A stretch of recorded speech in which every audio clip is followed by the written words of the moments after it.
শুক্রবার প্রথম দফার ভোট, আজ রামনবমীর দিনই শেষ প্রচার। নির্বাচন কমিশনের নির্দেশ মতো 48 ঘন্টা আগে প্রচার পর্ব শেষ। প্রথম দফায় কোচবিহার, জলপাইগুড়ি, আলিপুরদুয়ারে ভোট গ্রহণ। প্রচারের ময়দানে তৃণমূল, বিজেপি সব পক্ষ। দিনভর রাস্তায় প্রচারে ব্যস্ত থাকলেন প্রার্থীরা।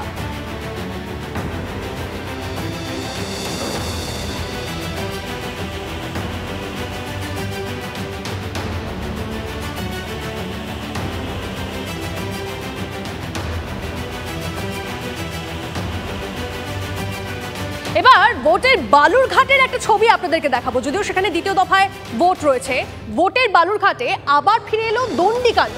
স্বয়ং প্রধানমন্ত্রী গতকাল আদিবাসী মহিলাদের দণ্ডি কেটে তৃণমূলে ফেরার ঘটনা নিয়ে রাজ্যের শাসক দলকে তীব্র আক্রমণ করেন।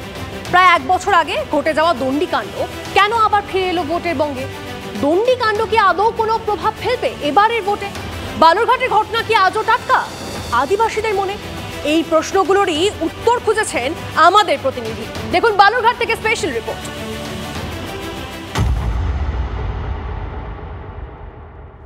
इसी बालूरघाट में 3 आदिवासी महिलाओं ने बीजेपी को ज्वाइन किया था, तो टीएमसी के गुंडे वहां आधमके थे।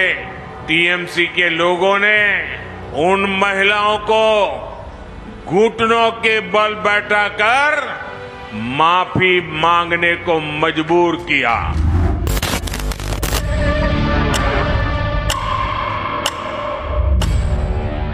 প্রায় 1 বছর আগে দক্ষিণ দিনাজপুরের তপনে চক বলরাম এলাকার বাসিন্দা 3 আদিবাসী মহিলার বালুরঘাট শহরে দণ্ডি কাটার ঘটনায় তোলপাড় হয় গোটা রাজ্য।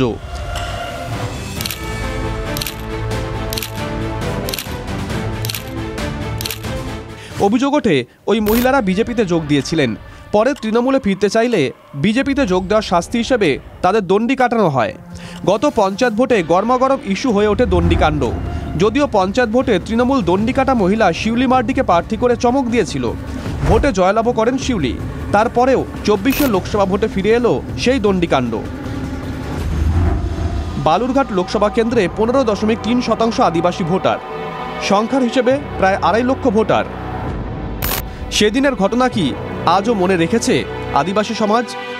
এ নিয়ে আমরা খোঁজ নিচ্ছি এই এলাকার মানুষরা সত্যিই কি এই ঘটনা মনে রেখেছে, কি এখনো মনে রেখেছেন? আপনাদের মনে পড়ে? অনেক অবশ্যই আছে প্রভাব বলতে, যে ডুন্ডি কাটানো হয়েছে এটা আমরা আরও চাচ্ছি যে যারা কাটাইছে ওদেরকে এইভাবে ওদেরকেও ডুন্ডি কাটানোর দরকার। আমাদের আদিবাসী সমাজ যেভাবে মাথা চাড়া দিয়ে উঠিছে সেভাবে আর তৃণমূলের এই জায়গাটাতে আর কোনো সেই রকম পরিস্থিতি নেই।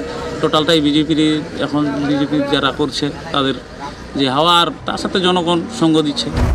সেদিন দণ্ডি কাটা মহিলাদের কাজের আশ্বাস দিয়েছিলেন তৃণমূল কংগ্রেসের second in command Abhishek Bandyopadhyay. সূত্রের খবর, সেই আশ্বাস এখনও পূরণ হয়নি, যা নিয়ে আক্ষেপ আদিবাসী সমাজে।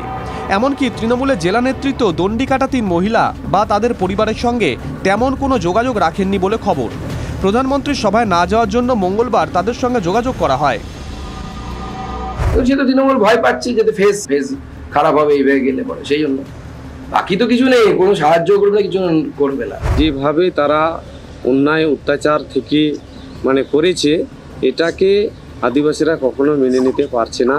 আগামী দিনে যে এই চক বলরাম বুথ বিজেপির দখলে যাবে। দণ্ডি কাটা এক মহিলা শিউলি মার্ডি এখন তৃণমূলে। দলের হয়ে কথা বললেন শিউলি। যে উনি কোনো উন্নয়ন করতে পারেননি বলেই এখন বারবার আমাদেরকে নিয়ে এই ইস্যুটা তুলে ধরেছে। তৃণমূলকে সবাই ভালোবাসে, যে ঘটনাটা ঘটেছিল সেই ইস্যুগুলো কিন্তু কেউ মনে রাখেননি। স্থানীয় তৃণমূল নেতৃত্ব অবশ্য দণ্ডিকাণ্ডকে একদমই আমল দিতে নারাজ। এটা রাজনৈতিক উদ্দেশ্যে ভোটের মুখে প্রধানমন্ত্রীর মুখ থেকে বলিয়ে দেওয়া হয়েছে যাতে গুরুত্বটা বাড়ে। এই মানুষগুলো তৃণমূল কংগ্রেস এখনো তারা ইলেক্টেড মেম্বার হয়ে, পঞ্চায়েতের মেম্বার হয়েছে, তারা তৃণমূলের সঙ্গেই রয়েছে। বছরখানেক আগের ঘটনা, কিন্তু ভোট প্রচারে এসে দেশের প্রধানমন্ত্রীর মুখে উঠে এসেছে দণ্ডিকাণ্ড। আদিবাসী ভোটে এর কতটা প্রভাব পড়বে বা আদৌ পড়বে কি না, তার উত্তর কদিন বাদেই মিলবে। তবে তাদের ওপর অত্যাচারের কথা জানেন স্বয়ং প্রধানমন্ত্রী, এটাই বড় পাওনা বলছেন আদিবাসীদের একাংশ। দক্ষিণ দিনাজপুর থেকে রূপক সরকারের রিপোর্ট, টিভি9 বাংলা। মুখ্যমন্ত্রীর বিরুদ্ধে নির্বাচন কমিশনে বিজেপি। মমতা বন্দ্যোপাধ্যায়ের বিরুদ্ধে বিধি ভঙ্গের অভিযোগ বিজেপির। জিপ কেটে নেওয়ার মন্তব্য নিয়ে কমিশনে অভিযোগ বিজেপির। মুখ্যমন্ত্রীর মন্তব্য হিংসার জন্ম দেয়, অভিযোগ বিজেপির। মুখ্যমন্ত্রীর মন্তব্যে স্পষ্ট ভোটের পর কি করতে চান, অভিযোগ বিজেপির।